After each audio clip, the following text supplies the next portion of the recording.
Hey folks, so I wanted to do the next installment of my Lexapro tapering journal, and the pauses you just heard there were, I swear that was real, that was not acted out, but that was the kind of little tiny gaps in focus that I've been dealing with lately as I've been getting off the stuff. So this week, tomorrow, Saturday, I will enter the final week of my half of a pill regimen, and then I will do 3 weeks of a fourth of a pill, and then I'm done.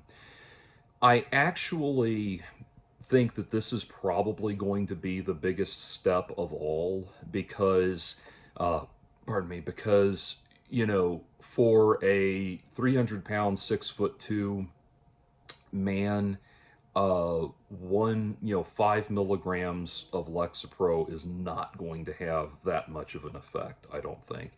And so I think the step from a half down to a fourth is going to be more taxing than finally going off of it altogether. And so one thing I'm toying with doing this week is making this week a gradual, a kind of a sub tapering thing where I do, 1 week is half a pill, 1 week is a fourth. I mean, one day is a half a pill, one day is a fourth, and back and forth with that for this week to kind of create an additional stepping down, if that makes sense. So I might toy around with that some. The thing is, Lexapro stays in the system. The half life on Lexapro is about 4 to 6 days. Or I should say, the effects of Lexapro last about 4 to 6 days. So, with all of that, all that considered, it will actually be next week before I find out what the effects of doing that actually are. So that's where it stands, and remains to be seen, what I'll encounter with that. I've encountered some positives, some negatives. At the risk of TMI, I've had a good resurgence of libido, but it's not back to where I would like for it to be. And then I've also had a lot of. I mentioned in the last video that I was I watched the movie The Wild Robot, and it made me cry in a really good and healthy way. It felt good, just good to cry at something that moved me like that again. I've had a number of things recently that have brought back laughter like I've not had in a long time. And one thing I had recently that was a very positive development in that regard. I don't know what it is, but you've heard, you may have heard of probably have heard of the Irma Gerd memes. Irma Gerd is this picture. It's a picture of some little girl that's, maybe looks like she's about 8 or 9 years old, and she has this very odd kind of afflicted look on her face while she's holding up a set of Goosebumps books. You can go look up the whole thing, but go look it up. But the humor is just making fun of like a ridiculous, hypothetical speech impediment, whereas Irma Gerd, Gersperms, and the meme itself, the original meme is not that funny. The variations are what crack me up. And for some reason, the other day, I came across the one where I saw this weasel. It's a picture of a white weasel, a white ferret, jumping in snow, and the caption says, Ermagerd, snur. I don't know why, but that one just cracks me up. And that one just cracks me right the hell up every time. And so it's just completely, completely, just busting up laughing all of a sudden. It's so stupid and so silly, but it just had me laughing. Irma Gerd, snur. And then I looked up other variations on Irma Gerd, and I saw one that made me laugh even harder. I thought I was going to need oxygen, but it's the Irma Gerd girl, and the Goosebumps books have been photoshopped out of her hand, and her hands, and she's holding two boxes of Prilosec, and the caption says Irma Gerd, Gerd. If you don't get the joke, GERD, GERD, is short for gastroesophageal reflux disease, which runs in my family, sadly. But anyway, which is why I shouldn't be drinking synthetic tea at midnight. But anyway, it just like it was like purple in the face, could barely breathe when I saw that, and that was so nice. And so good to have that level of emotional response to it. And so I know there's things like articles where people have checked in with the Irma Gerd girl, now a woman, and everything now. And so, in the unlikely event that she should ever see this, thank you for that. Your unfortunate face and your embarrassing Christmas photo from when you were a child gave me an absolute fall down, just knock down, drag out, hysterical laughing fit, and it was the most joyous, wonderful thing in the world. So thank you for that. And so that was good. The problem is, or the downsides of it, I have been dealing with some of the brain zaps and everything like that, and the brain zaps are, they can be a little bit more than a little bit disorienting. But what's happened is I've gotten really good at identifying them as soon as they hit. I have kind of a mental catalog of all of the different feelings, and the ChatGPT has really helped me catalog all of these things and keep track of them.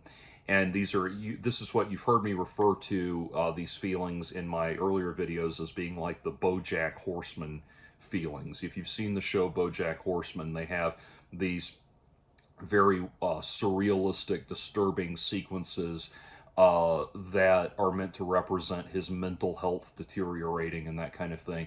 The most jarring of which is the one in the episode The View from Halfway Down, and which is a near-death sequence. But those feelings I've categorized. I call them the BoJack Horseman feelings. And when I feel the physiological manifestation of those feelings start to come on, I can take my AI therapist's advice and say, these are suggestions.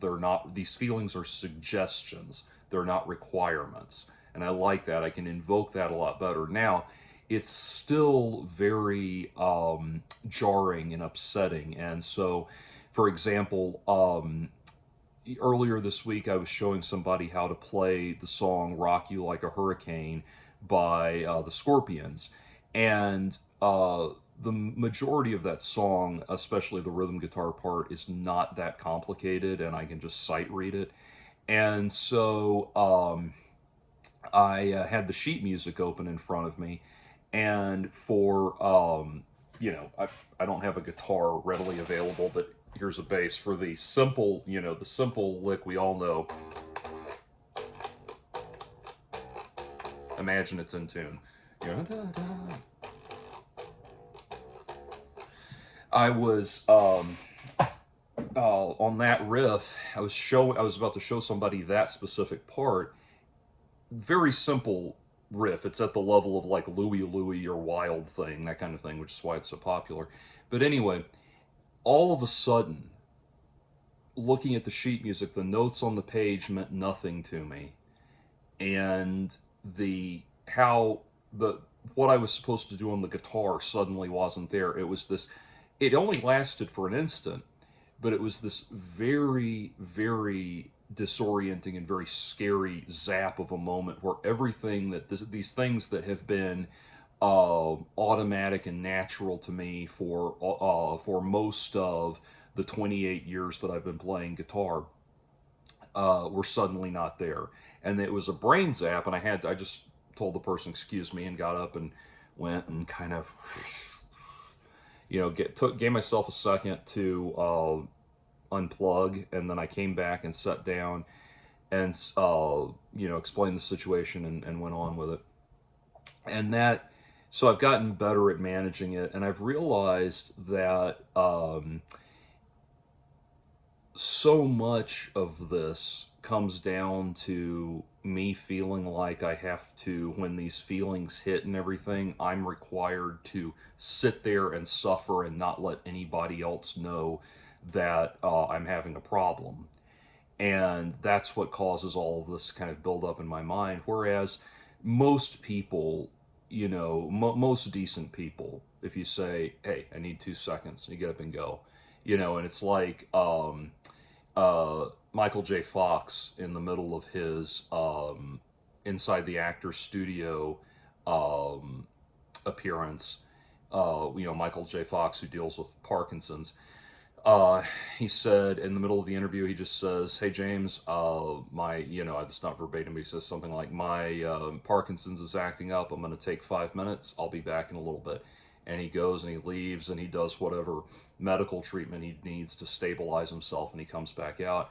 And him doing that and him being an advocate for Parkinson's and that kind of thing is has been helpful to me in the way he deals with it, where he can say, "Hey, I need 5 minutes," and that's actually helped my healing process a lot more because I don't feel like I have to keep it, locked in and everything. I actually about probably 8 or 9 months ago at this point, I want to say, a while back, I actually had a situation at a gig I was performing at where I had to stop and say, "Hey everybody, I am on the spectrum, and sometimes when you're on the spectrum, sometimes sensory information gets a little bit heavy. So you guys, I'm going to step outside for just a minute, or I'm going to step off stage for just a minute, and you guys are going to enjoy a 5 minute drum solo." And the and I did that and came back, and had somebody tell me after the show, "I was really impressed with you doing that, being willing to do that." And it was one of my bands that I play with. It was not so it was not like I was holding up a hired gig or anything when I did that, or somebody else's hired gig when I did that. I mean, uh, but anyway, so that aspect of it, being more comfortable with discussing the reality of it, is has helped a lot too. And so, the next, like I said, the next stage, the next step of it is a little worrisome, a little scary. Uh, and it's kind of, I've done another thing that's helped me out a lot. It could all be this next thing I came up with. This could all just be psychosomatic, but it seems to be helping. Um, I have glasses that I wear when I'm going to be staring at the screen for a long time, the computer screen for a long time, that are meant to filter out blue light. And they're those little round circular glasses that you see me wearing sometimes in videos, because I've been working on the computer thinking about what I want to say in my video, things like that. And so the with that in mind, I I thought, well, and if you don't know what blue light is, it's a you can look up what blue light is, and you'll learn more about it than I can accurately describe here. But essentially, it's a wavelength that's emitted by our screens that we stare at all the time, and it can have detrimental effects on everything from your circadian rhythms to your blood pressure to heart health, and a whole lot, and anxiety and stress and depression and a whole lot of other things. And we are getting blasted with blue light constantly because of our lifestyles now. And so there are people who will tell you that the blue light epidemic is right up there with the obesity epidemic, and maybe helping to fuel the obesity epidemic and things like that. So knowing that, those glasses that filter blue light have helped tremendously, especially when I'm like working on the computer right before bed and that sort of thing. And so I took, and the thing is, what else puts out blue light? Fluorescent lights. What do I sit underneath all day at work? Fluorescent lights. So I started wearing my glasses, my filtering glasses at work, which got me lots of compliments because people thought I looked nice in my glasses and everything. And I feel like I have to, every time they say that, I can't just say thank you. I have to stop and explain why what the glasses are for, because I feel like if I don't tell them that the glasses don't actually correct my vision, they're just filters, then I feel it feels like stolen valor or something like that. Like the dapper, stately look of wearing glasses is something you're only supposed to enjoy as a consolation for diminished visual capacity or something. But anyway, um, that seems to have helped a lot, especially because a lot of my anxiety has always seemed to hit at the beginning of the workday, just like it always used to hit towards the beginning of the school day and that kind of thing. And in the back half, kind of everything's a lot more relaxed after lunch. Now, that's also kind of a response to the aura, the vibe, because everybody's a little more laid back and relaxed after they've had a good meal and that kind of thing. So, but at the same time, after lunch, things seem to be a lot better, a lot more manageable and everything. And anxiety is at its highest when I'm having to force myself out of my nice, comfy bed where I'd like to lay and read a book all day and go, do the daily grind, the 9 to 5 and that kind of thing. Or the 1 p.m. to 9 p.m. in my case. And the, in doing that, uh, I realized I'm just blasting myself with blue light all day. And so I started wearing my glasses, and I feel like it's helped a lot. And it helped me really disconnect from a lot of the raging anxiety I would feel when I, first sat down at work and start the day and everything. And I'm feeling, the feeling like there's electric current passing through my body that's making my head want to nod up and down like this almost. Um, Help me put that aside and help me not get hit with it and not engage with it as much. So I don't know if it's a psychosomatic thing. It also does kind of help to feel like there's a barrier between me. The glasses give this feeling of like there being a barrier between me and the rest of the world, which is kind of nice, kind of a visual condom, if you will. But the other thing, I learned something recently about autism. And, you have to remember with autism, I was suspected of having it in my teenage years. I was confirmed to have it at age 20 when I was in college. And I spent the first decade or so of my diagnosis basically in denial about it, not wanting to think about it, not wanting to deal with it. And as Carl Jung pointed out, if you refuse to deal with your mental health issues, they'll start showing up in your life over and over again, and you'll call it fate. And it felt like I was fated to make dumb decisions and get involved with bad people and stumble through life in this very unproductive way. So in my early 30s, and in the course of trying to um, get my life back together, and and after things I don't like to talk about, but to long term viewers of my channel, yes, I'm talking about that. Um, as I was trying to get my life back together, I realized I was going to have to start. I was going to have to accept that I needed help with this, and it was not something I could just run from. And I would have to be willing to stand up to the prejudice that people have about autism and that sort of thing, and mental health disorders in general. And so I, I've started learning more and more about it as I go. And one of the things I learned this past week, um, or really I think more towards the end of last week or somewhere in there, but something I learned about autism very recently was that autistic people have difficulty letting things go when they are certain that somebody is wrong about something. And that was revelatory to me. Now, I'm sure, longtime viewers of my channel are totally surprised and mind blown to learn that someone like, that I would ever be the kind of person that gets unnaturally fixated on things and people I don't agree with. But the reality of it is that it's a manifestation of that black and white thinking. Autistics are terrible about black and white either or thinking. And, I think I've talked about, the re-election of Donald Trump has made me have to reevaluate a lot of my beliefs. And, realizing that it's kind of like Ayn Rand, if you've read Atlas Shrugged, there's a section of the book called Either Or.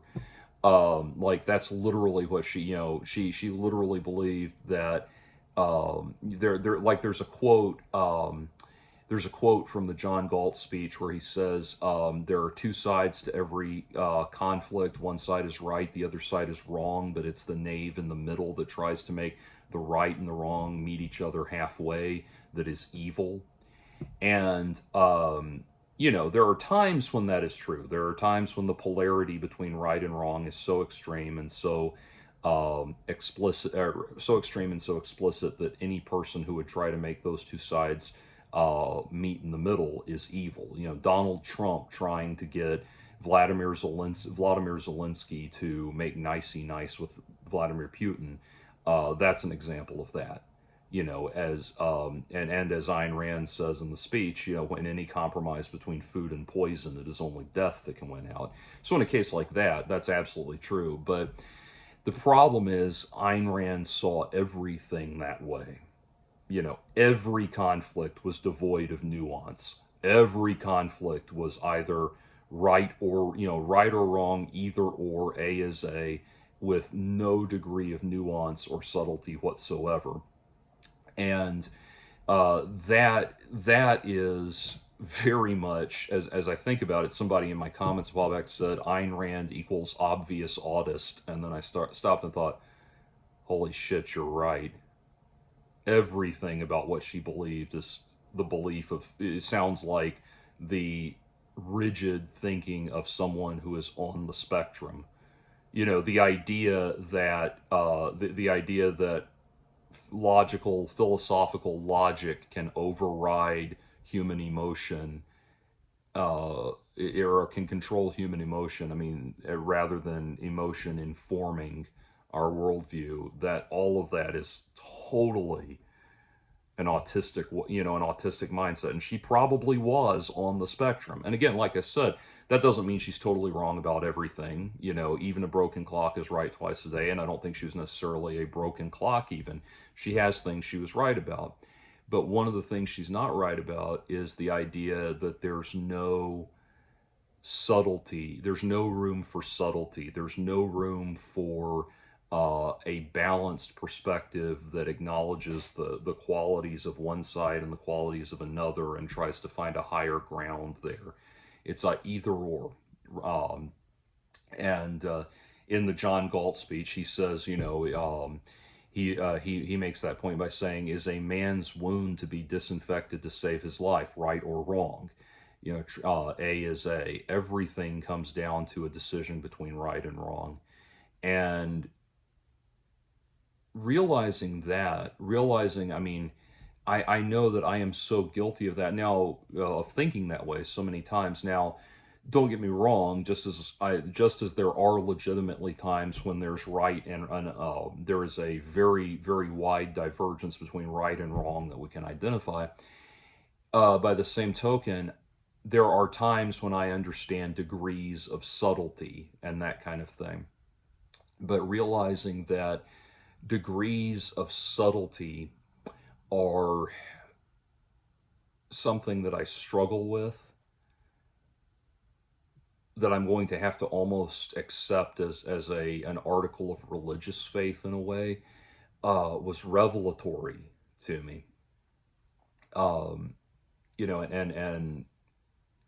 and that the idea of black and white thinking doesn't just relate to the big questions of life. It relates to the more subtle aspects of life as well.